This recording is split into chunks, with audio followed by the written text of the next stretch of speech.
para todo mundo.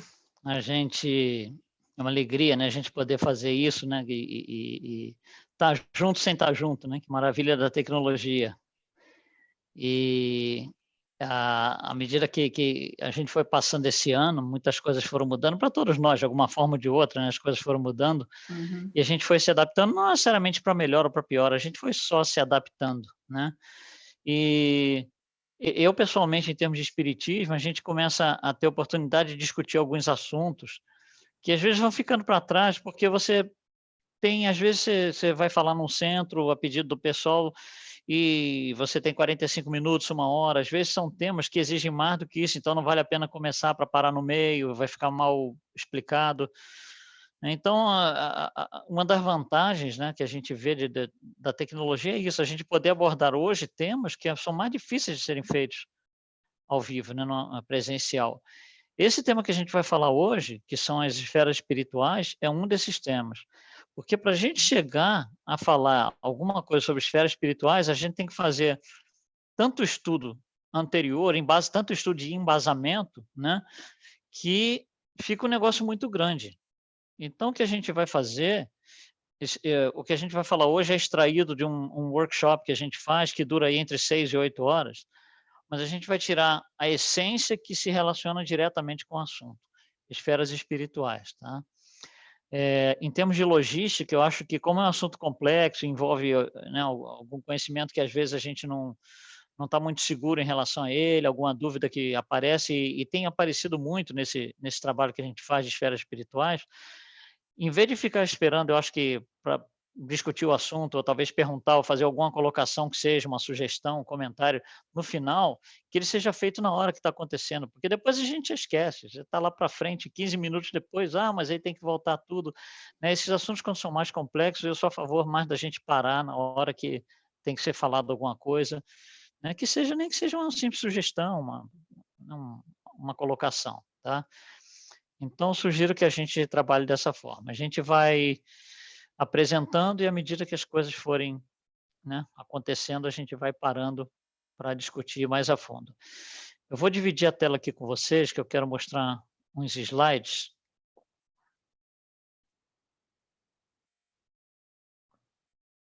Não, isso aqui não, se é assim não.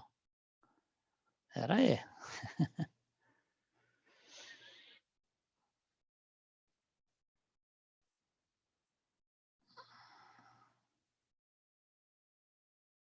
Aqui, ó. Tá, então a gente vai falar de esferas espirituais. Essas esferas espirituais, elas têm nomes, tá? Alguns dos nomes a gente vê aí nesse monte de palavras, e está tudo bagunçado assim de propósito, porque o assunto é meio confuso, e a gente vai tentar esclarecer isso aí. Tá, então a gente fala muito de umbral, por causa do histórico, eu acho até do nosso estudo, principalmente nós brasileiros, que tem uma pequena mesclagem com o catolicismo no Brasil, né? Então, umbral a gente associa, faz uma relação direta de umbral com o inferno, e não é bem assim, né? A gente vai tentar esclarecer tudo isso aqui hoje, então, nesse trabalho, tá? Para entender esferas espirituais, a coisa fundamental, mas fundamental mesmo, que a gente tem que entender é fluidos. E fluidos já é por si só um negócio complicado. Aquele tipo de coisa que todo mundo fica com medo de falar, né, que não se fala de uma forma mais, talvez, direta, mas a gente vai fazer isso hoje. A gente realmente vai entrar em fluidos com a profundidade que seja necessária para explicar as esferas espirituais. Então, quando a gente vai lá na codificação, nos é dito que a criação inteira, né, sai obviamente das mãos de Deus, por assim dizer, e Deus cria duas coisas, né? Deus nos dá para a criação duas coisas. Uma é o princípio espiritual e a outra é o fluido cósmico universal. Esse fluido cósmico universal é um nome que a gente tem que ter muito cuidado, nós vamos destrinchar em detalhes esse nome, fluido cósmico universal, para que não haja confusão depois, até no vocabulário, para a gente se expressar corretamente, tá? Dentro desse fluido cósmico universal, existem os germes de tudo que um dia vai ser matéria. Isso é chamado de princípio material. Então, Deus nos dá duas coisas, princípio espiritual e princípio material, E toda a criação é a interação dos dois. É o princípio espiritual mexendo no princípio material e criando alguma coisa. Grosseiramente falando, por uma analogia muito simples, é como você dá, por exemplo, aqueles jogos de massinha para uma criança, né, e a criança, né, vai fazendo várias coisas. Tudo que ela cria, ela precisa colocar a mão na massa, literalmente falando. Não existe nada que seja criado que não tenha a interação do princípio material com o princípio espiritual. Só que tudo que é criado, né, fica mergulhado nesse fluido cósmico universal. Então, na verdade, só existem duas coisas: tudo que é matéria de um lado e tudo que é espiritual do outro lado. A gente vai destrinchar um pouquinho mais isso daí, essa ideia. Esse princípio espiritual, ele vai se desenvolvendo, ele vai se aperfeiçoando, né? A uma certa hora, a gente muda o nome desse princípio espiritual para princípio inteligente e mais tarde, quando ele melhora, por assim dizer, quando ele se desenvolve muito mais, ele é chamado de espírito. Então, esse processo da conversão ou da evolução, por assim dizer, do princípio espiritual ao espírito é um estudo completamente separado que não tem nada a ver com o de hoje, que seria estudar a evolução do espírito, né? A gente não vai fazer isso hoje, novamente, não é utópico, mas é assim que acontece. O princípio espiritual vai se desenvolvendo, ele sai lá do simples ignorante até ele virar um espírito, né, independente e individualizado. Durante esse processo inteiro, seja no estágio princípio espiritual, no estágio princípio inteligente ou no estágio espírito, tudo que essa inteligência cria, ela tem que colocar a mão no princípio material. Tudo vem da interação dos dois. Então, quando Allan Kardec resume para a gente falando que tem três coisas: Deus, Espírito e Matéria, né? Ele está justamente pegando aqui em cima, inteligência suprema, ele já está pegando aqui embaixo, porque ele não está passando por essa evolução, porque na hora que ele está falando isso na codificação, ele não está tratando da evolução, então ele já considera o produto final, né? Então você tem Deus, você tem o Espírito e matéria, ou princípio material mergulhado dentro do fluido cósmico universal. Tá? Qualquer coisa, gente, vamos parar, porque a nomenclatura também às vezes é muito confusa. Às vezes você vai ler na codificação uma coisa, em outro ponto da codificação a mesma coisa tem outro nome, aí vem André Luiz dá outro nome diferente, às vezes fica confuso mesmo a coisa, tá? A grande confusão, eu acho que aonde a gente peca muito é errar no vocabulário e chamar coisas que não são fluido cósmico universal e batizá-las como fluido cósmico universal. Então, a gente vai ter que diferenciar e entender o que é exatamente esse fluido cósmico universal, né? Então, novamente, só recapitulando aqui, do lado esquerdo da tela que você vê aí, tem a ver com a evolução do espírito, não é o nosso trabalho de hoje. Do lado direito, você tem todos os germes do princípio do que aquilo que vai ser matéria um dia. A interação dos dois lados, o lado esquerdo com o princípio material, gera tudo e qualquer coisa na criação. Então, vamos andando aqui para frente um pouquinho. Então, você tem esse fluido cósmico universal que André Luiz fala que é o plasma ou o halo divino, né? Você vê, já tem três nomes para a mesma coisa, né? Mas, para facilitar o nosso vocabulário aqui de hoje, a gente vai chamar de fluido cósmico universal. Esse fluido cósmico universal, ele é ele vem diretamente de Deus, nós não conseguimos criar, nem eu, nem vocês, nem Jesus também não consegue criar fluido cósmico universal. Ele é simplesmente aquilo que emana diretamente do Criador, da inteligência suprema. Uma vez que isso é colocado em existência, ele pode ser modificado. Nós não temos condição de criar, mas nós temos condição de modificar. Então, ele vai sendo modificado em vários níveis. Tá? Por exemplo, olha só, digamos que a gente faça, por exemplo, a gente consiga gerar plástico. Aí você pega aquele plástico e começa a fazer um monte de coisa diferente com ele, né? Você bota ele numa máquina, por exemplo, e faz por exemplo, o corpo de uma caneta, com a caneta você modifica, vai escrever, você vai começando a modificar em cima das modificações anteriores. Isso acontece exatamente igual no fluido cósmico universal. Ele vai se modificando cada vez mais à medida que a gente vai descendo na tela. Eu coloquei em cores, em tonalidades da mesma cor de azul, porque ele vai sendo modificado. Então, A primeira modificação, é feita por espíritos que estão junto a Deus. Não sou eu, não é você, não é Jesus, é lá em cima, são espíritos que são o braço direito do Criador, se a gente puder assim dizer, né? Esses espíritos têm a capacidade de pegar o fluido cósmico universal direto da divindade e fazer a primeira transformação. É como se a gente fosse criando camadas. A primeira transformação é o que a gente chama de habitações cósmicas, né?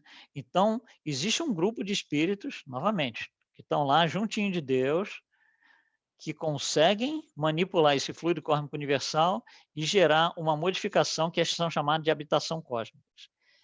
Outro grupo de espíritos consegue pegar essas habitações cósmicas que já tem a primeira modificação, né? Consegue modificar novamente e criar o que a gente chama de organizações estelares.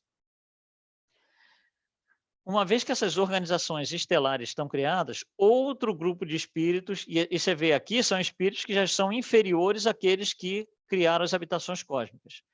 Outro grupo de espíritos que são inferiores aos que criaram as organizações estelares vão pegar essas organizações estelares e criar galáxias. Então, a gente tem várias galáxias aí, temos Via Láctea, temos Andrômeda e por aí vai, tem um monte de galáxias.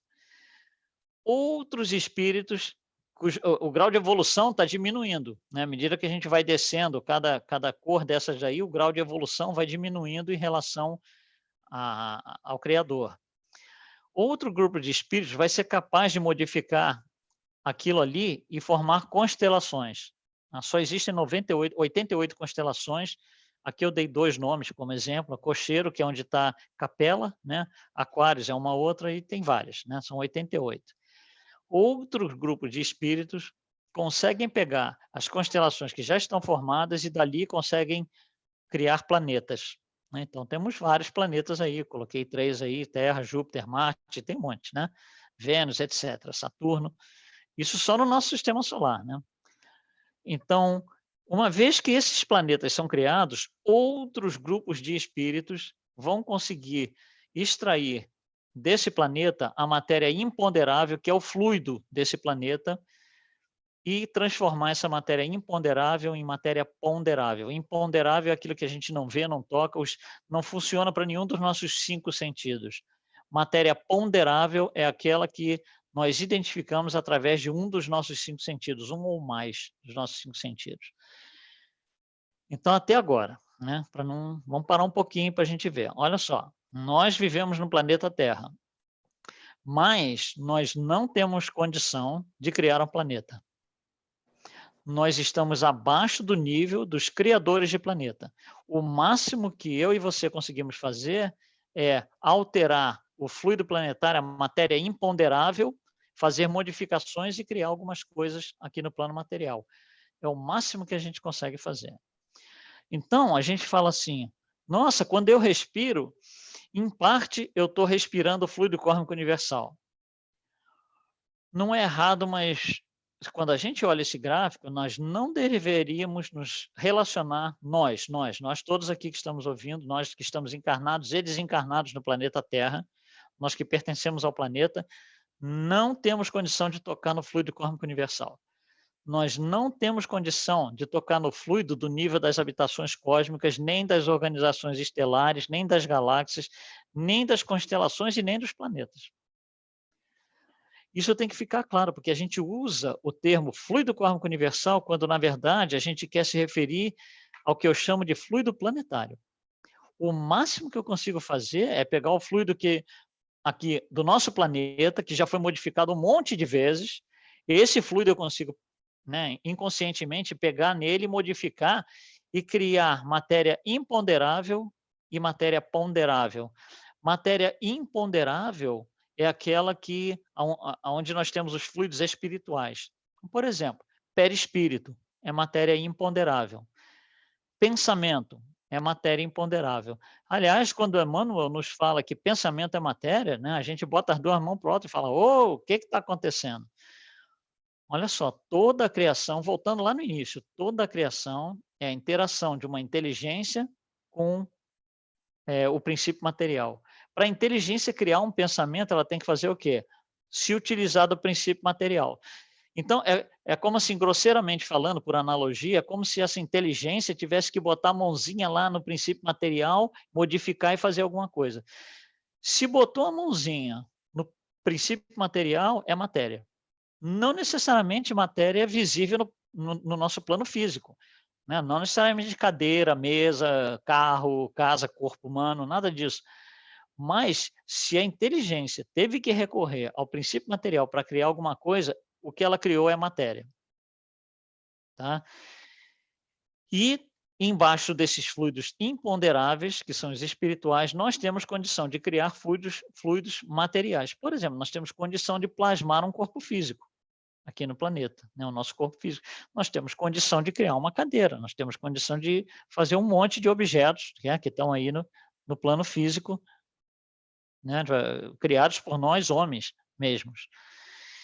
Então, quando a gente quer, quase 100% das vezes que a gente fala fluido kármico universal, na verdade o que a gente está querendo dizer é o fluido planetário.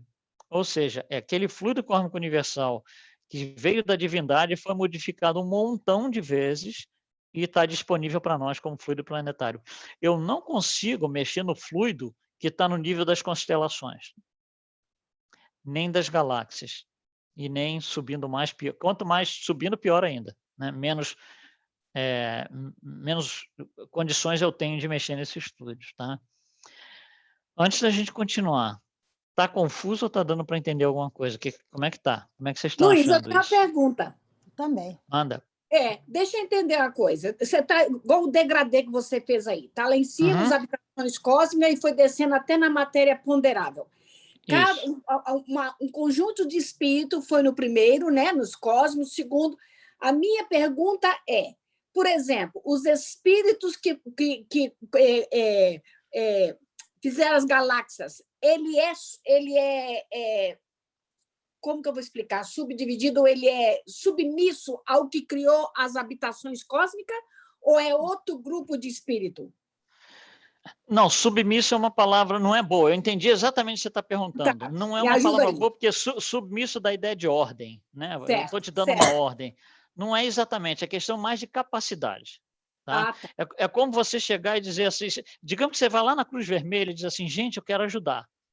Aí a pessoa chega e diz assim, nós estamos precisando de uma pessoa que programe todos os nossos computadores aqui. Aí você fala, puxa, eu não tenho essa capacidade. Entendi. Você entendeu? Não é que alguém está ordenando, você não pode que você não sabe, não é isso. Né? Entendi. É uma questão de adequação. Então, se eu me proponho a criar uma galáxia, né, obviamente, quando eu tiver condição, é porque eu sei que eu tenho essa capacidade. Daí, aí eu me propor a criar uma organização estelar, já é mais complicado. Eu tenho que ter passado, né, antes pelo estágio de ser capaz de construir galáxias. Tá? É uma questão de adequação e capacidade. Alguém tinha mais alguma coisa, né? A minha pergunta é a seguinte, os que estão lá na última ordem, né, matéria ponderável, podem manipular a matéria ponderável, eles têm, no futuro, a condição de chegar lá nas habitações cósmicas, né? Sim, nós vamos de baixo para cima. Exato. Exatamente. Nós ainda estamos no nível, nós só conseguimos fazer o primeiro nível de baixo e o segundo. Eu só consigo manipular a matéria ponderável deste planeta, se você me botar em Júpiter, eu não consigo.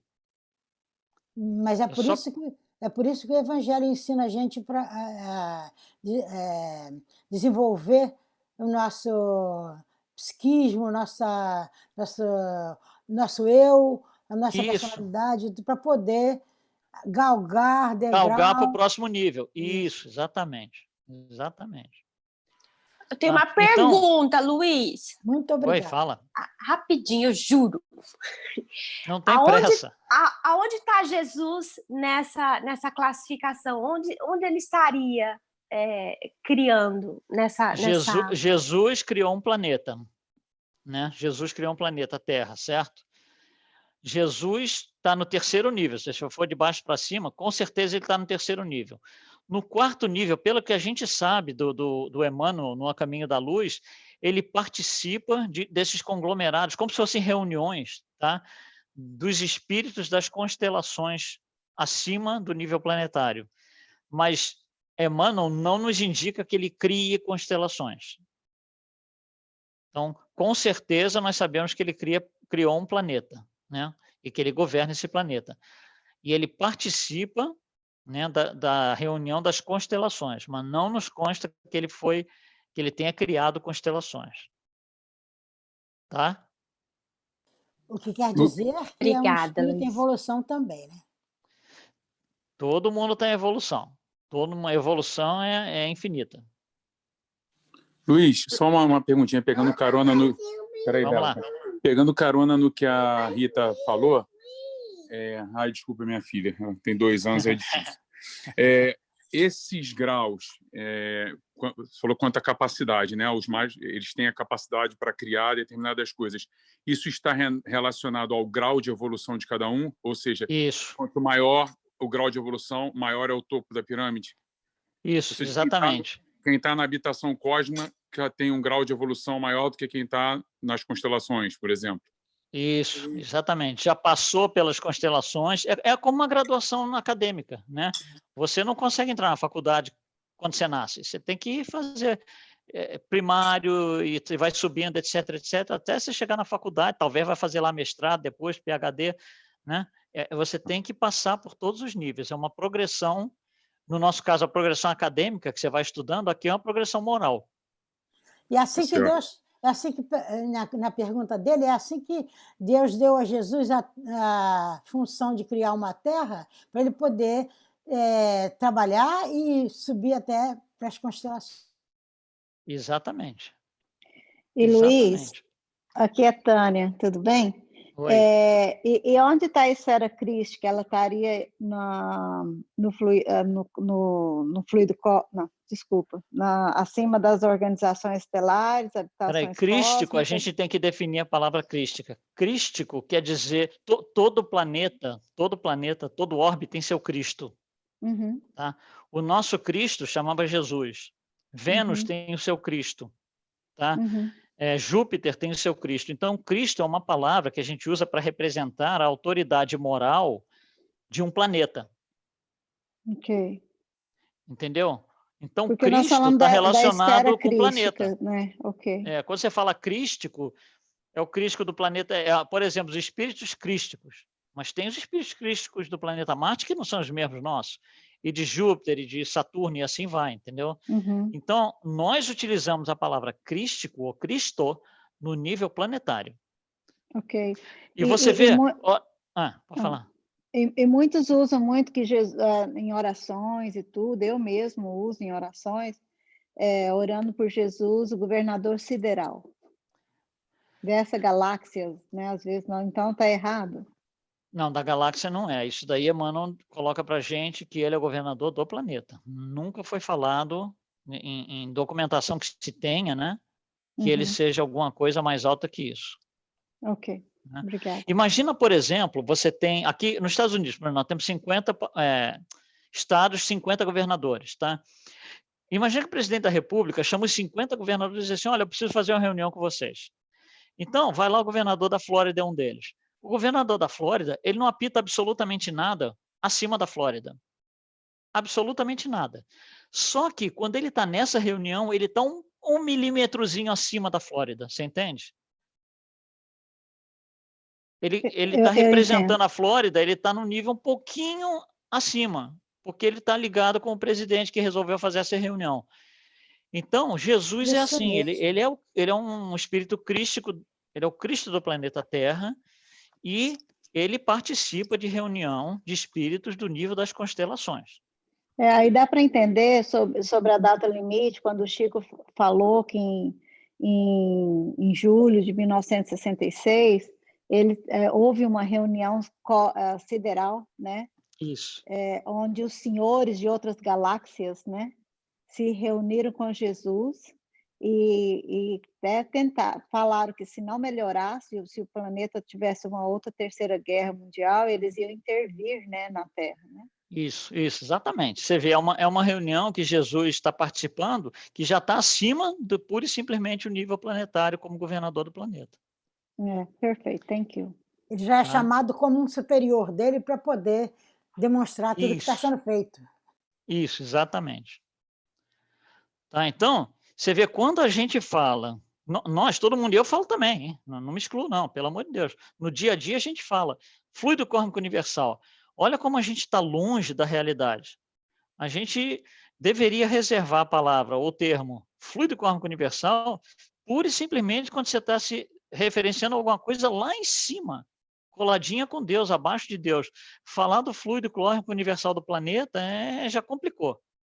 Eu não, porque quando você fala fluido cósmico do planeta, já olha só como fica difícil.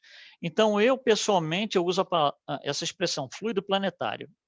Então, você tem o fluido planetário da Terra, fluido planetário de Marte, de Júpiter, de Saturno, cada um tem o seu. Tá? Deu para mais ou menos...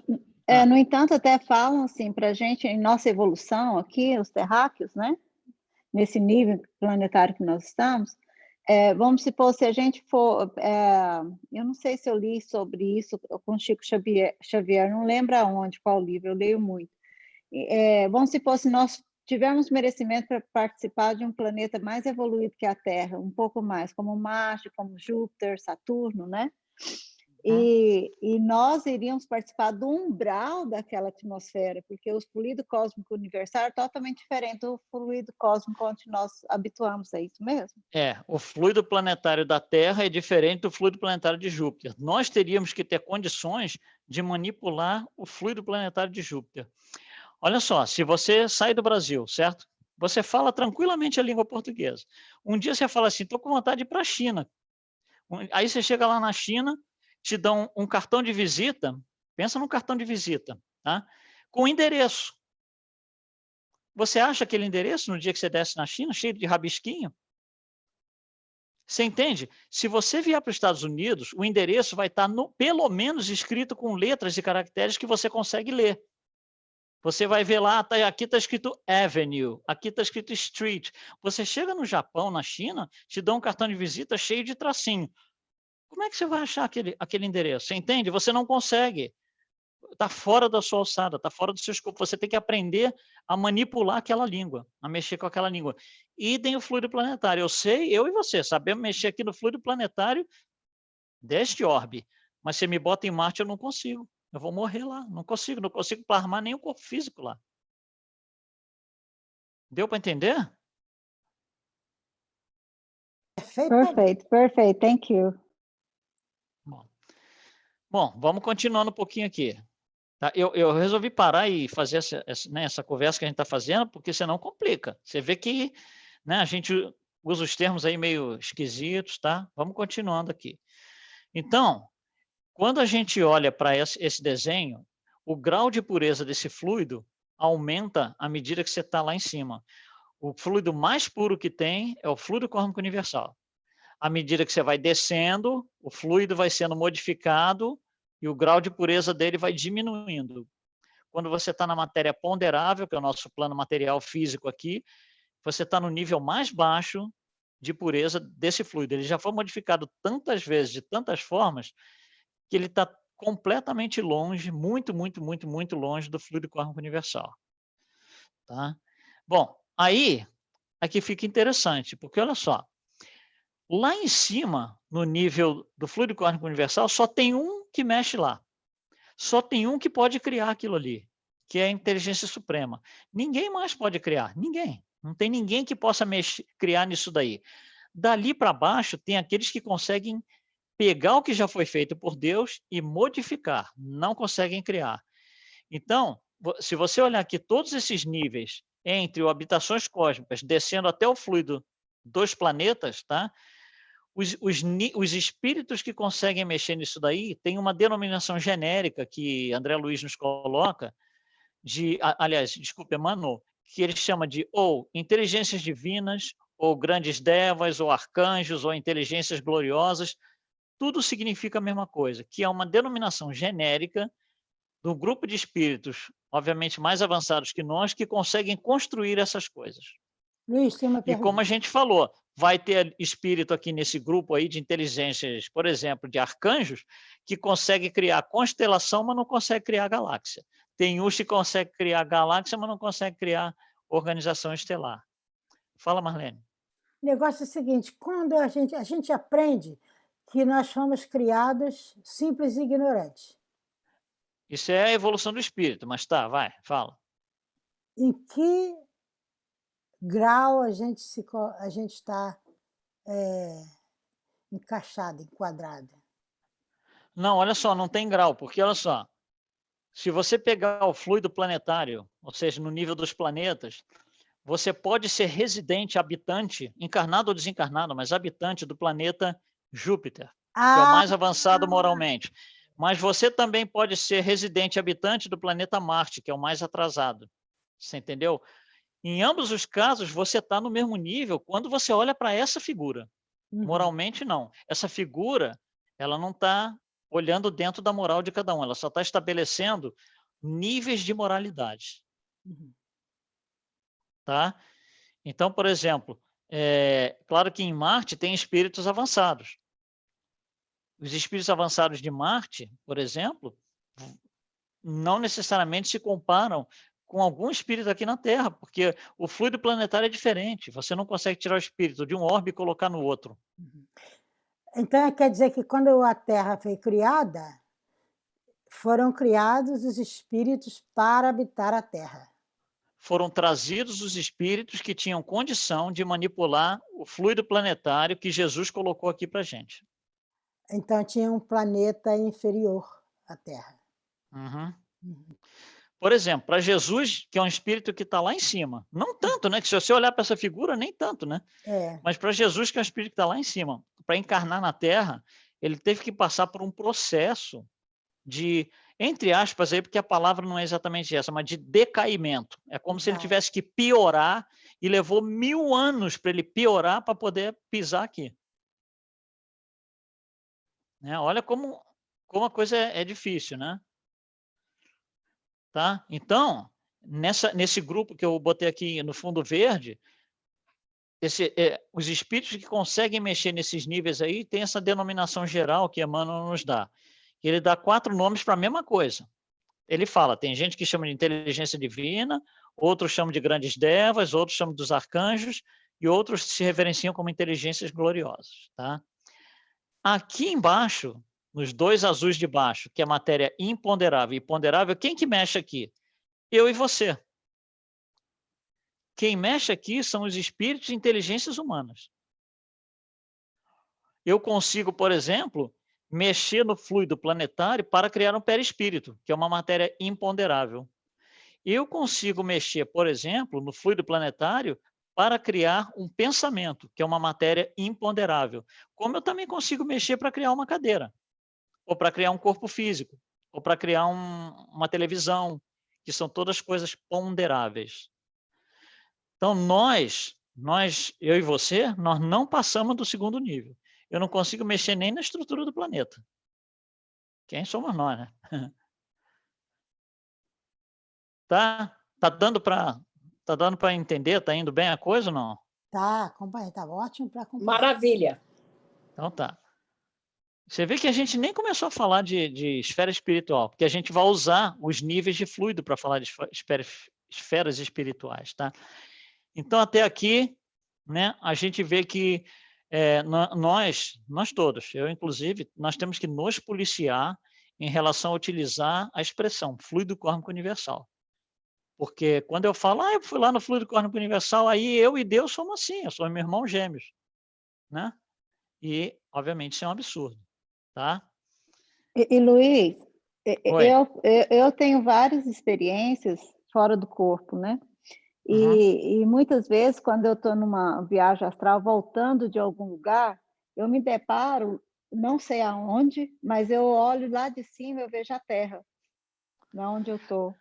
Sabe? Sim. E esses fluidos, assim, são partículas, são pequenas memórias aqui e ali que eu posso trazer e consigo lembrar, sabe? Mas é fantástico você observar do lado de fora, lá de fora mesmo, olhar para baixo e ver a Terra com toda essa energia em volta.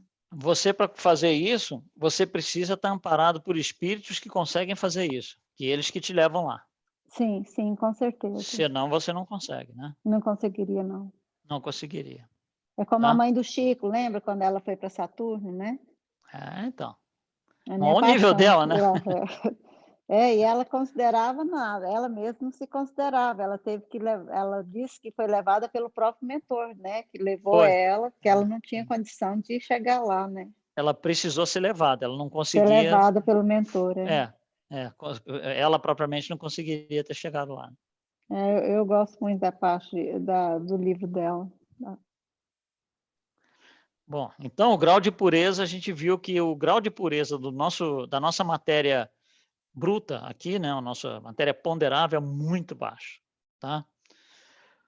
Bom, então vamos estudar dentro do planeta, né, que é composto de matéria imponderável e matéria ponderável, vamos estudar um pouquinho essa coisa daí, porque a gente vive aqui dentro do planeta. Então nós vamos pegar isso aqui e vamos amplificar, tá? Vamos fazer a divisãozinha ali, na parte de cima tá aquela camada de matéria imponderável, na parte de baixo está a camada de matéria ponderável.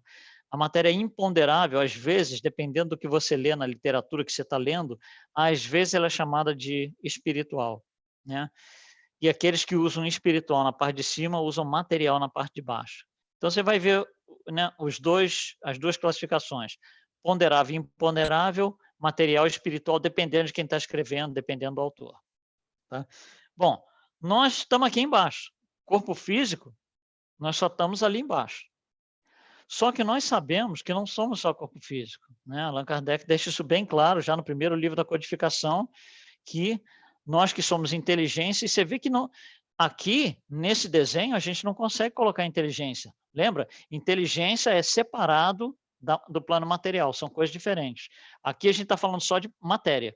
Aqui a gente está falando só de coisas que vêm do princípio material, modificadas pela inteligência, mas aqui a gente está falando só do plano material, do princípio material. Então, nós temos um componente que é chamado perispírito. Esse perispírito, ele tem uma parte que é ponderável e ele tem uma parte que é imponderável. Para que isso fique mais claro, Allan Kardec não entra muito em detalhe nisso, ele simplesmente usa perispírito como uma coisa bem genérica, né, bem vaga, porque você imagina, isso daí já é uma informação que em 1857 já botou o mundo abaixo, as pessoas já botam a mão na cabeça para entender isso. Você imagina se ele fosse entrar mais a fundo, detalhar, porque para você explicar isso aqui em detalhe, você vai entrar em física, em química, física quântica, é outra história. Então, quando André Luiz começa a escrever a sua obra, ele começa a entrar nisso daqui. Então ele fala assim, olha, para eu explicar o perispírito e essa conexão entre os dois mundos, ou as duas matérias, né, imponderável e ponderável, a gente precisa abrir esse perispírito e cortar ele em pedacinho. Então, ele pega o perispírito e divide em 3 partes. Uma parte mais superior, que ele chama de corpo mental, uma parte central, que ele chama de corpo espiritual, e uma parte mais embaixo, que ele chama de duplo etérico. E aí a gente acaba ficando com isso daqui. Tá? Então, aquele perispírito, que era um pedacinho ponderável, um pedação imponderável, agora ficou mais dividido para que as coisas fiquem mais esclarecidas. Aí você vê que só tem um desses corpos, que são chamados corpos sutis, né? Só tem um desses corpos que está nos dois lados. Que tá do lado, tem uma perna, por assim dizer, no lado imponderável e uma perna no lado ponderável. Todos os outros corpos ou são totalmente imponderáveis ou totalmente ponderáveis. Então, esse duplo etérico, é ali que está o desafio, porque ele é que faz a interação desses dois planos materiais, o plano da matéria ponderável e o plano da matéria imponderável. Então, vamos dar uma olhadinha nesse duplo etérico aqui. Vamos, né, aumentar ele um pouquinho para a gente começar a entender. Então, novamente, ele tem parte espiritual, parte material. A parte espiritual dele, ou a parte imponderável, né, é onde estão aqueles fluidos que nós chamamos de fluidos espirituais.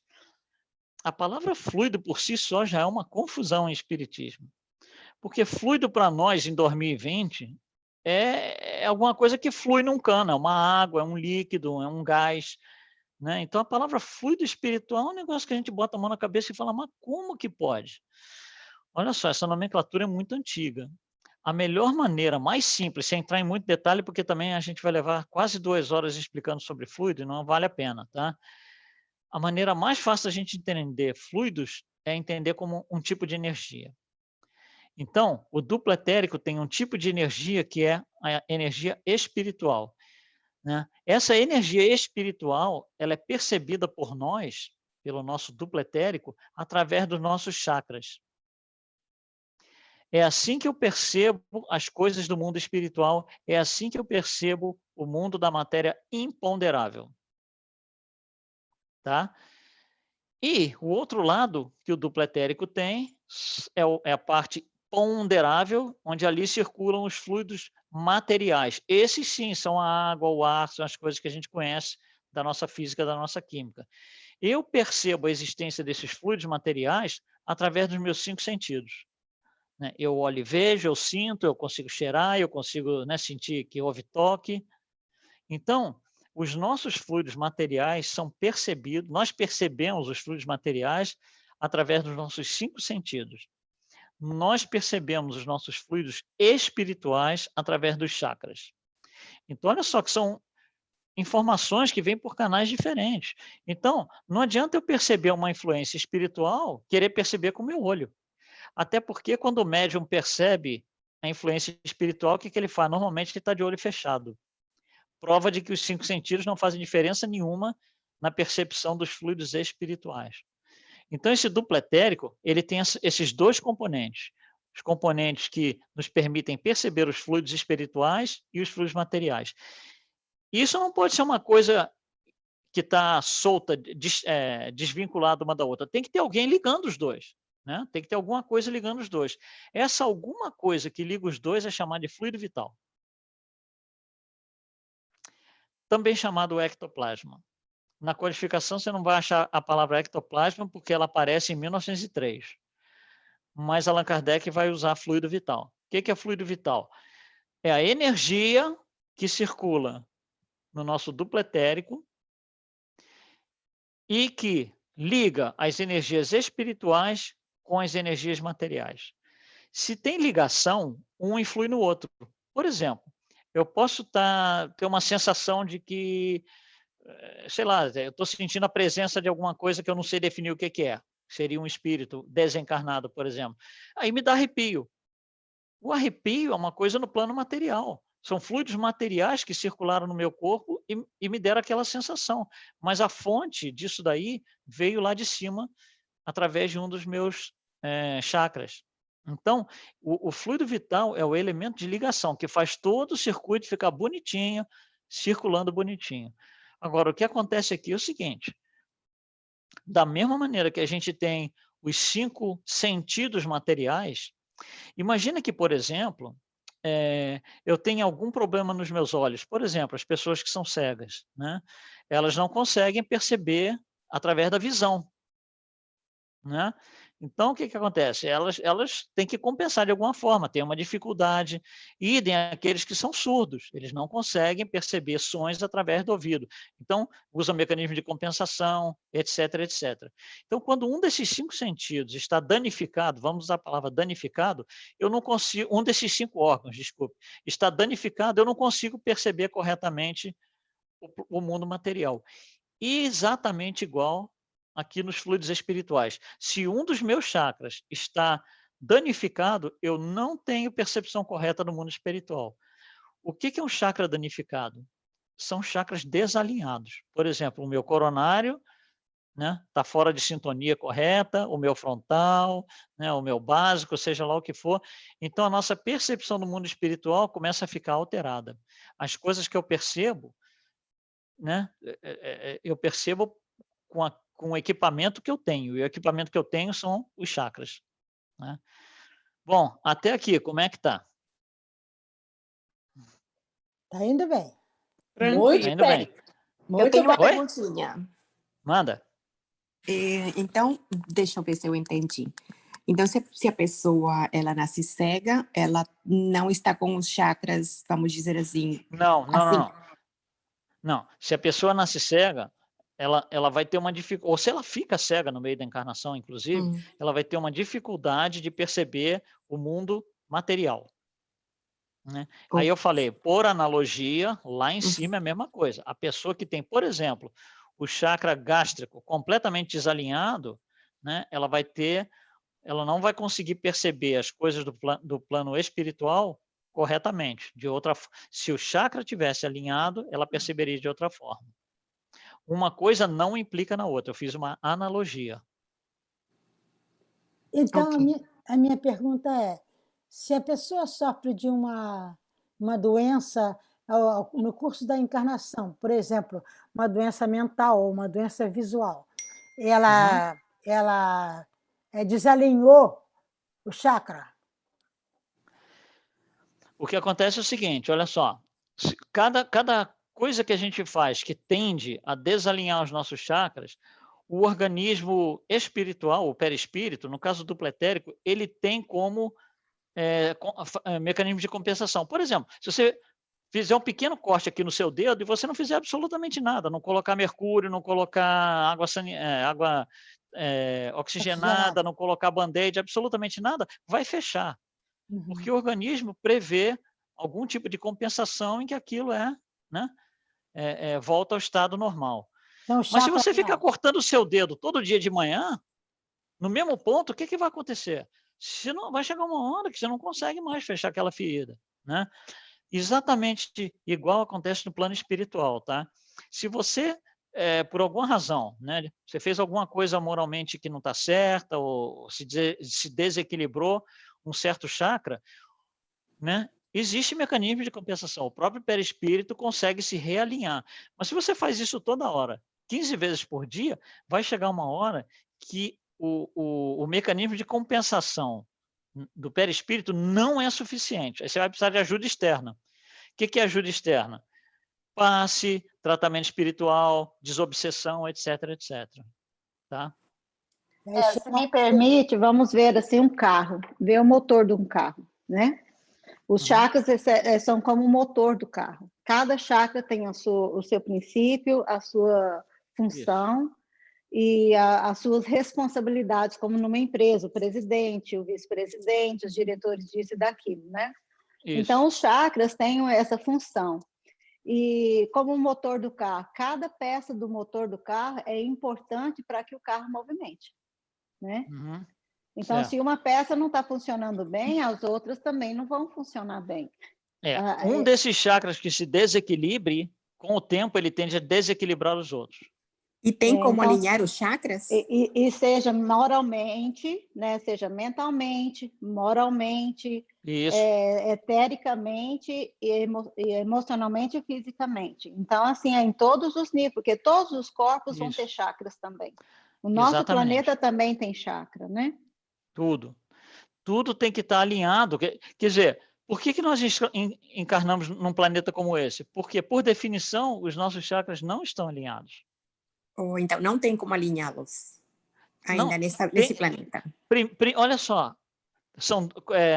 ter como alinhar envolve duas coisas. Primeiro, parar de desalinhar a primeira coisa. Né? E a segunda coisa é, uma vez que eu parei de desalinhar, aí eu vou partir para uma correção. Então, primeiro eu tenho que parar de errar, para depois começar a acertar. Entendeu? É a lei moral, né? A lei moral, a lei do progresso, quando a gente parar de errar, moral, a gente já evolui para o próximo nível. E os chakras evoluem também, né? E aí, totalmente. Nisso envolve a vontade da pessoa, né? Exatamente. A vontade é fundamental, né? Se a pessoa não quer, ninguém pode fazer nada, né? Então, deixa eu ver se eu entendi. Nascemos nesse planeta porque já temos os chakras desalinhados. A não ser que viéssemos por missão. Tá? Ok, isso daí é diferente. Mas nascemos aqui porque estamos desalinhados. E para alinhá-los, temos que entrar moralmente na direção certa. Então, às vezes, não endereçamos muito bem nesta encarnação, quer dizer, não vamos alinhar nesta encarnação, temos que ter outra. Ou dizer novamente, que nossos chakras parar estão de piorar em sintonia. É mais importante que começar a melhorar. Perdão, não entendi. Pode repetir? Eu falei, parar de piorar é fundamental e mais importante que começar a melhorar. Sim. Ok, entendi. Tá? A não ser também que os nossos chakras também estão em evolução com o chakra do planeta. Então, nós somos atraídos, né? Essa atração que fomos atraídos para esse planeta que está em evolução, nós vamos evoluir, como ele falou. Se os seres de outros planetas mais evoluídos que a Terra vão ter chakras muito mais avançados. Você vai medir um chakra como do Chico Xavier, você vai pegar um chakra cardíaco, um chakra plexo solar, um chakra da testa, né, o Ajna, o chakra da coroa do Chico. Eu tive uma oportunidade uma vez em São Francisco, nós estávamos fazendo hosting, né, o Divaldo, a minha visão não é quando eu quero ver, é quando acho que o outro permite que eu veja, né? E aí, quando eu pude observar o chakra coronário dele, eu fiquei assim, sabe? Deslumbrada mesmo, deslumbrada. Então, é fantástico. E os chakras, eu consigo ver os chakras, mas depende, é igual você estava falando, o desalinhamento vai de acordo com a situação emocional, a nossa vida emocional, né? Se uma pessoa é muito mentirosa, ela vai desalinhar os chakras. Se você tem qualquer deslize moral, qualquer deslize moral onde haja reincidência, você vai fazendo com que aquilo tenha uma progressão, né, para pior, obviamente, né? Por isso que muito obrigada por falar sobre isso. Por isso que precisa conhecer todas as virtudes que precisa desenvolver, estudar elas. Exatamente. Bom, vamos passar um pouquinho adiante daqui. Então, nós estamos falando de 2 planos da matéria, o plano da matéria ponderável e imponderável, dentro de um planeta, tá? Que é o nosso. Tá? Bom, aí começa a haver uma coisa interessante. Esse desenho aqui ele foi publicado num livro chamado Cidades no Além, escrito pela Egorinha Cunha, que ela é sobrinha do Herculano Pires. E a história desse livro é muito interessante. Ela era médium, mas não sabia, né? E muito jovem ainda, com a idade muito jovem, ela começou a ter uns sonhos, né, recorrentes. E esses sonhos começaram a atrapalhar de forma sobremaneira o sono dela. Começou a incomodar, ela acordava de manhã incomodada e sempre a mesma coisa, sonhos recorrentes. Aí ela falou assim, puxa, toda noite eu vejo a mesma coisa, eu estou ficando cansada desse negócio. Aí o que ela fez? Ela pegou um papel e tentou, a cada manhã ela tentava desenhar, né, o que ela via, porque era sempre a mesma coisa. Claro, ela não era desenhista nenhuma, mas fez os rabiscos no papel lá, do jeito que ela mais ou menos conseguiu, e ela pensava assim, ela imaginava, se eu conseguir colocar isso no papel, essa coisa sai da minha cabeça, esses sonhos vão acabar, essa perturbação, porque para ela era uma perturbação, né? Então essa perturbação vai acabar. Mas não acabou, continuou. Um dia ela se esquentou, então ela produziu 12 desenhos. Esse daqui é um dos 12. Então ela se esquentou um dia, botou os 12 desenhos embaixo do braço, foi lá falar com o Chico Xavier. Chegou para o Chico Xavier, contou essa história toda, falou, não aguento mais e tal. E o Chico Xavier falou assim, eu posso ver os desenhos? Aí ela mostrou os 12 desenhos. Quando ela mostrou os 12 desenhos, Chico Xavier quase teve um ataque. Ele chegou e falou, isso daqui é o nosso lar. Tá?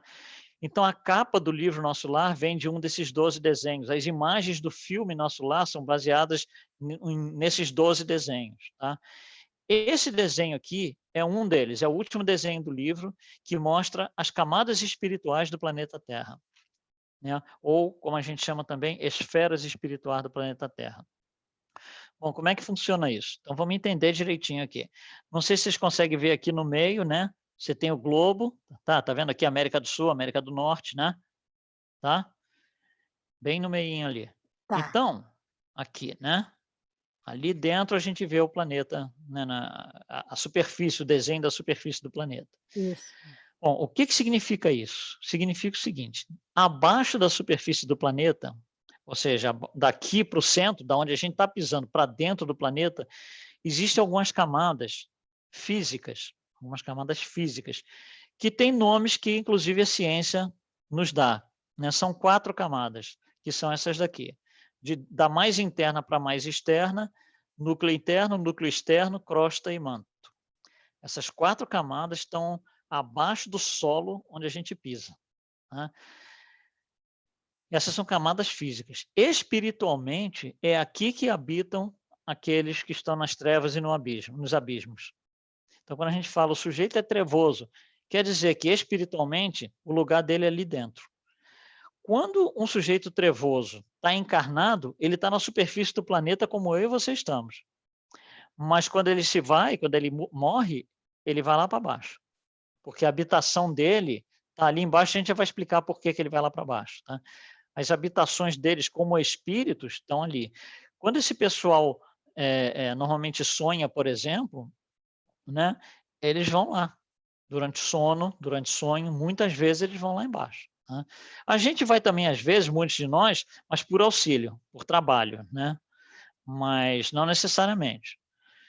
Bom, aí você tem a crosta do planeta em si, que é onde nós todos estamos, nós encarnados. As outras camadas são de desencarnados. Tá? Acima da crosta terrestre, aqui estamos nós, acima da crosta terrestre, existem também outras camadas, novamente, para desencarnados. Só existe uma camada de encarnados, que é chamada crosta terrestre, onde nós estamos. Então, acima da crosta terrestre, para os desencarnados, existem outras camadas, que são essas que você vê aqui. As regiões umbralinas, a camada de arte, cultura e ciência, o amor fraterno universal, as diretrizes do planeta. Olha só, o planeta, lembra lá do planeta, lá no iniciozinho?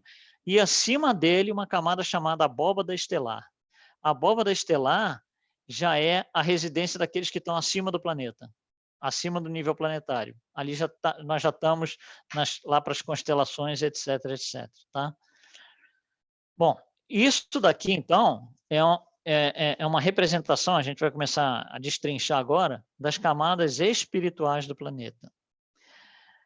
As regiões umbralinas são divididas em 3 normalmente. Né? Mais inferior, umbral grosso, no meio, umbral médio, e a superior, chamada de umbral ou umbral fino, mas normalmente a gente usa só umbral. Nosso lar está no umbral. Nosso lar está no umbral verdinho ali que você vê ali. Né? Ou seja, espiritualmente, ele está ali mais ou menos no meio da escala. Tá? Então a gente fala, puxa, quando morrer não quero para o umbral tal. Mas não é tão ruim assim, porque a gente podia estar nas trevas e no abismo. Né? Então, conseguindo ir para o nosso lar já é vitória, por assim dizer. Né? Bom, mas aí começa a ficar interessante o negócio, porque como é que funciona esse negócio? Como é que os espíritos habitam nessas camadas? Né? Então, talvez uma maneira mais simples da gente entender seja por analogia. Então, imagina que você tem um vasilhame com água ali. Né? Se você jogar nesse vasilhame de água uma bola de isopor, ela vai ficar lá em cima. Acho que ninguém tem dúvida disso. Né? Se você jogar nesse vasilhame uma bola de ferro ou de chumbo, ela vai lá para baixo. Ninguém tem a menor dúvida disso. E essa realidade nós não podemos alterar. Por mais que o nosso desejo seja, se a gente fizer uma mentalização coletiva dos 7 bilhões de encarnados no planeta, para que a bolinha de isopor vá para o fundo, ela não vai. Porque é uma lei da natureza. Tá? Ela vai ficar ali. A bolinha de chumbo vai ficar no fundo. Agora, digamos que eu pegue a bolinha de chumbo com a minha mão, eu coloco a mão lá dentro do recipiente, eu pego a bolinha de chumbo e seguro ela na metade da altura da água. Tá? Então, eu peguei a bolinha de chumbo e estou segurando ela. Enquanto eu estou segurando, ela vai ficar. Todo mundo concorda? Sim. Certo?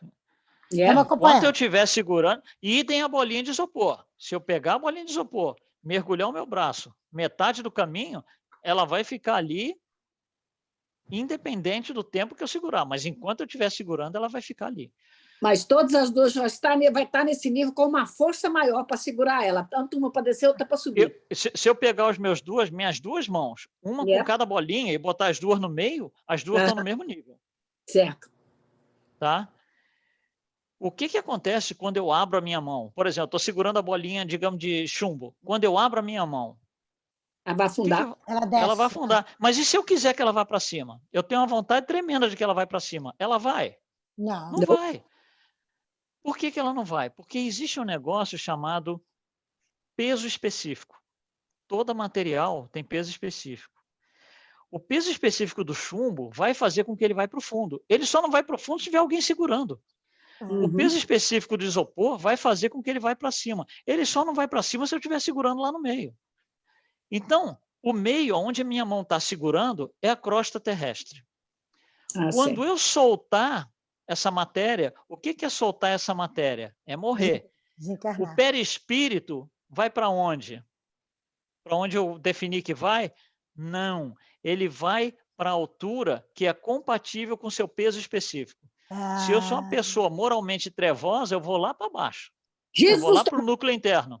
Se eu sou uma pessoa extremamente bondosa, etc., uma pessoa super, né, moralmente avançada, eu vou subir, eu vou lá para cima. Até agora, dá para entender a lógica, a ideia? Dá. Super. Muito, tá? muito. Então, não adianta eu estar encarnado aqui, ou seja, eu estou no meio da água e estou pensando assim, eu vou rezar porque eu quero ir para o nosso lar quando eu morrer. Não é o meu desejo que me leva para lá. É o peso específico do meu perispírito. Qual é o peso específico do meu perispírito? É a somatória de todo o meu histórico espiritual, tudo que eu fiz até hoje, créditos e débitos. Luiz, Oi. Isso aí, então, explica a situação daquele espírito que foi presidente da federação, O Frederico Figner? Isso. Isso, eu voltei no livro, né? Exato, Exatamente, porque ele julgava que eu estou tranquilo, estou tranquilão aqui porque eu vou lá para cima. Só que o peso específico do perispírito, ele pode ter sido uma pessoa quase como Jesus nessa encarnação, mas e o histórico espiritual dele, com bilhões de encarnações antes dessa? O peso dessa encarnação só é muito pequeno perto do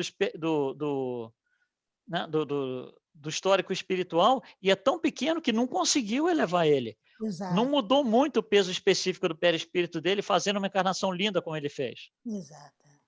Você entendeu? Uhum.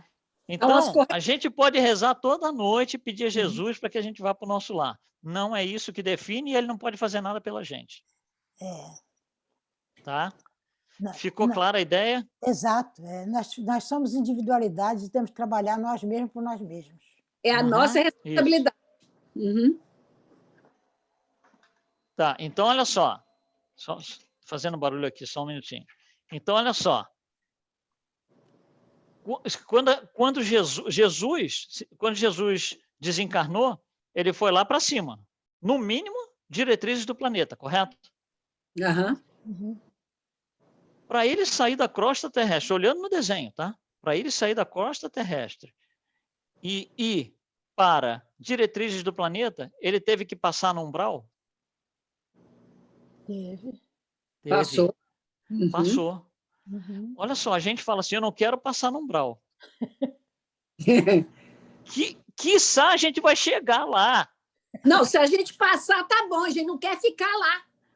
Pois é, mas essa ideia de, não, Jesus, passou. Ele não ficou lá, mas passou. Todo mundo que vai subir vai passar. Quem não vai passar no umbral é quem vai descer. Oh, Jesus. Trevas e abismos não vão ver a cara do umbral. Mas todo mundo que vai lá para cima, né? Se alguém for para o nosso lar, vai ficar no umbral. Se alguém for mais para cima, vai passar pelo umbral, pelos seus 3 níveis. O que é diferente de ficar no umbral. Tá? O umbral, segundo André Luiz, ele fala isso em Nosso Lar, o umbral é a extensão espiritual da crosta terrestre. É a equivalência espiritual da crosta terrestre. Né? E aí você pensa assim, puxa, o umbral, você tem lá aquela coisa, aquelas representações que tem tudo escuro, negro, com cheiro horrível, tudo, né, aquela coisa arada. Sim, isso é o umbral inferior, o nosso lar também é um umbral e está mais para cima. Aqui no planeta Terra, você tem gente que está assim, lá embaixo, só faz bobagem, só mata um monte de gente, e você tem uns que estão tentando fazer coisa boa. Exato. Então, se aplica realmente essa ideia do André Luiz em Nosso Lar, de que as regiões umbralinas são extensões espirituais da crosta. O que acontece lá, acontece aqui. É isso que dá esperança a gente de trabalhar, para poder caminhar cada vez melhor, chegar até lá no umbral, né? E a gente vai subindo, né? A cada morte nossa, né? A gente vai, desde que a encarnação seja bem aproveitada, a gente vai subindo um pouquinho, muito pouquinho, mas vai subindo. Né? No pior caso, a gente faz uma encarnação que não é muito proveitosa, não volta, não recua, né? Não abaixa, mas é uma encarnação perdida, né? Então, olha só, né? E o que falar das pessoas que falam que não querem voltar para a Terra, que não querem reencarnar mais, né, coitados? Pois é. Então, olha só, quando a gente fala em camadas espirituais, a gente está falando de residência do perispírito, tá certo? Que são essas residências aí. Perispírito é matéria, imponderável, mas é matéria. Então, as esferas espirituais nada são do que planos materiais para desencarnados. Então, tem aqueles que vão para o plano material, que é lá nas trevas do abismo, como tem outros que vão para a diretriz do planeta. Então, as esferas espirituais, na verdade, são habitações para espíritos desencarnados, mas elas são materiais. Não são materiais ponderáveis, são materiais imponderáveis. A única camada aqui que é ponderável é a crosta terrestre, que só tem um tipo de habitante, encarnados. Desencarnou, você vai para uma das outras habitações. A minha pergunta é, na matéria imponderável, o espírito tem a mesma sensação que na matéria ponderável? Ou similar? Depende. Olha só, se ele vai para as regiões do umbral para baixo, né, ele ainda está muito ligado na matéria. Então, ele tem toda a sensação, o fluido vital dele, ele ainda quer vitalidade, ele ainda sente, ele ainda tem as sensações da matéria. É como se ele tivesse ainda os 5 órgãos do sentido. Como no caso do suicida, né? O suicida. O caso suicida, que é o caso dos acidentes também, cai na mesma explicação. Assassinato. Na hora que o suicídio acontece, ainda tem fluido vital. O sujeito não morreu porque acabou o fluido vital, morreu de velho, como a gente chama, né? Quando acaba o fluido vital, a gente chama morreu de velho, né? Então, essa morte por acidente ou essa morte por suicídio é uma morte que, quando ela acontece, ainda tem fluido vital. Então, o que acontece? O sujeito está lá com fluido vital no duplo etérico, mas não tem a parte material. Mas ele tem a noção, ele tem a percepção da sensação material. Então, por exemplo, ele foi um suicida porque fumou a vida inteira, né? E morreu porque teve, sei lá, tuberculose e morreu, tá? O que acontece quando ele morre? Ele quer fumar. Ele quer fumar. Onde que ele vai buscar fumo se ele está no plano material, no plano espiritual? Ele vai buscar fumo indo e se ajuntando a pessoas que fumam, né? Se associando de forma obsessiva a pessoas que fumam. Porque aí ele tem aquela sensação, ele consegue diluir, né, o fluido vital que ainda lhe resta. E aí ele vai fumando através dos outros, por assim dizer, tanto quanto for necessário, até acabar o fluido vital dele. Aí ele acaba aquele sofrimento. Enquanto isso não acontece, ele está sofrendo, porque ele precisa continuar fumando, ele precisa continuar bebendo, ele precisa continuar, né, o que for lá que ele fazia. Mas no período em que ele absorve aquilo que ele ainda necessita do encarnado, ele não está sustentando ali o fluido vital dele? Tá, mas o fluido vital acaba. Ele sustentando, não. Ele está utilizando o fluido vital que ele ainda tem. Não está sustentando. Vai chegar uma hora que não vai ter mais. Aí ele não vai conseguir mais ter essa, digamos assim, essa vontade de se aproximar daqueles que bebem, daqueles que fumam, etc. E tal. Então, por exemplo, o sujeito bebeu a vida inteira, morreu de cirrose. Onde você acha que ele vai estar no mundo espiritual? Fazendo o quê? Ele vai estar nos bares, se associando. E olha só, é tão interessante que não necessariamente ele é um obsessor, porque o obsessor é aquele cara que colou em você e não desgruda. Ele passou a ser parceiro. Esse pessoal, ele só está com vontade de beber uma dose naquela hora. Então, hoje eu vou no bar. No bar hoje eu encontrei o José. Então, pronto, bebi junto com o José. Amanhã o José não está lá, está o Jorge. Ele bebeu com o Jorge. Entende que ele não é obsessor, porque ele não é aquela figura implacável. Não é o objetivo dele. O objetivo dele é só extrair a sensação física daqueles que estão fazendo aquilo que ele está procurando fazer e não consegue. Aí, no momento que terminou o fluido material nele, aí é que ele cai em si, que ele reconhece que está desencarnado? Exatamente. Quando ele não consegue mais, que aí acaba, aí é que ele vai se ver, por assim dizer, desencarnado e falar, e agora, o que eu vou fazer? Né? Aí começa todo um trabalho um processo como André Luiz passou, né? Começa todo um trabalho de recuperação. Claro, vai ter ajuda oferecida, mas na maioria das vezes eles não querem ajuda, porque não compreendem, não conseguem ver. André Luiz levou lá 8, 9 anos, batendo cabeça, né? No umbral. Se dá nesse caso, porque ele rejeita a ajuda. Rejeita isso. Tá? Então, não sei se deu para entender até agora o que a gente está falando, tá? Dessas camadas espirituais. Então, essas 12 camadas espirituais, eu digo 12 porque as regiões umbralinas, na verdade, elas são divididas em 3, né? Essas 12 camadas espirituais que a gente vê aqui, elas vêm em função desse livro Cidade no Além, tá? Com esses desenhos, toda a história que a gente contou. Mais recentemente, um autor pegou esse livro e destrinchou o vocabulário, fez uma coisinha um pouquinho mais detalhada, um pouquinho mais explicada do que no Cidade no Além, e publicou um livro. Né? O livro chama-se As 7 Esferas da Terra. O nome dele você vê aqui na capa do livro, o Mário Frigeri. Então, o Mário Frigeri ele pegou essas 12 camadas, né? As 12 do Cidade no Além são essas 12 que você vê aqui no meio da tela, desde a abóbada estelar até lá embaixo o núcleo interno. Ele pegou essas 12 e falou, não tem necessidade de dividir, de detalhar tanto. Eu consigo explicar tudo com 7 camadas.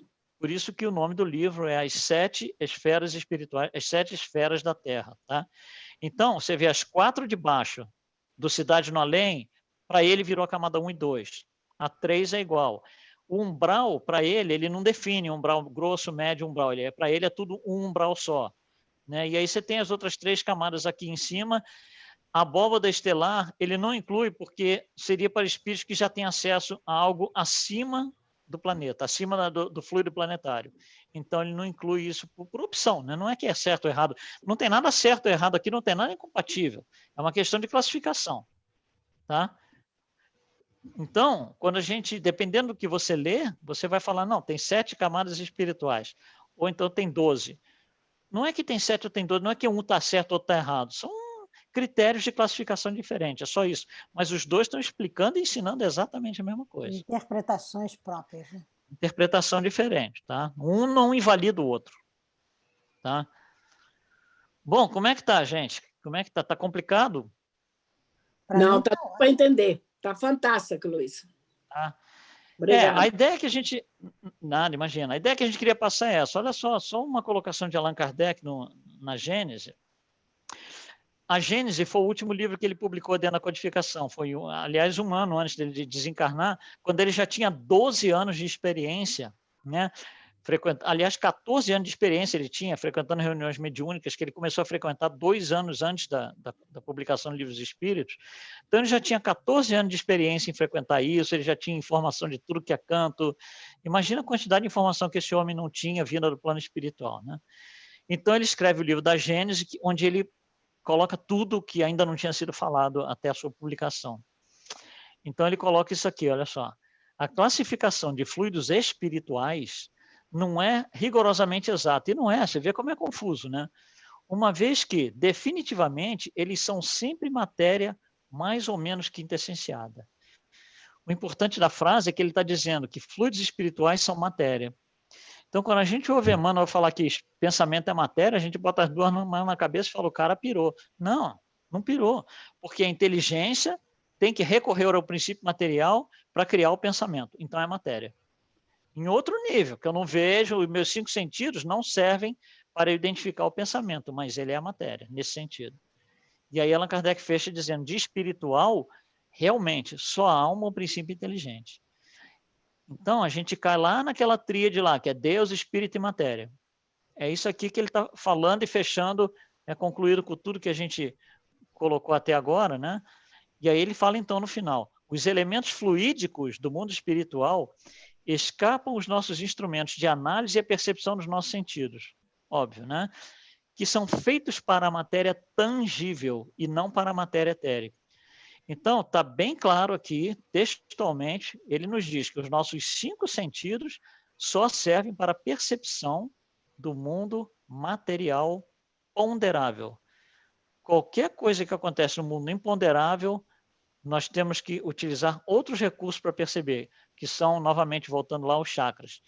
Os nossos 5 sentidos não vão perceber nada no plano da matéria imponderável. Então, são os chakras que percebem os sentimentos. São chakras, isso. São chakras. E aí trazem para a matéria, para sentido material. Trazem que pode dar um reflexo clínico ou não, inclusive, né? Por exemplo, quando a gente está com tristeza, com saudade, isso é o chakra que está percebendo, não é a matéria. É o chakra, e às vezes você fica triste e tal, você começa a ficar com frio, encolhido. Isso é sensação física. Chegou no plano da matéria ponderável. Né? Mas através do chakra. Através da percepção do plano espiritual, do plano da matéria imponderável. Você vê que muitas vezes eu falo plano da matéria ponderável e plano da matéria imponderável, para não usar material espiritual, que também confunde, dependendo do autor. Então, eu procuro ser um pouco criterioso no meu vocabulário. Então, como por exemplo, fluido cósmico universal. É muito difícil eu usar fluido cósmico universal. Normalmente eu vou falar de fluido planetário, porque a gente está se referindo ao fluido da nossa habitação aqui, e não o fluido que sai do hálito divino que emana diretamente de Deus. Tá? Bom, gente, é isso que eu queria dividir com vocês. Então...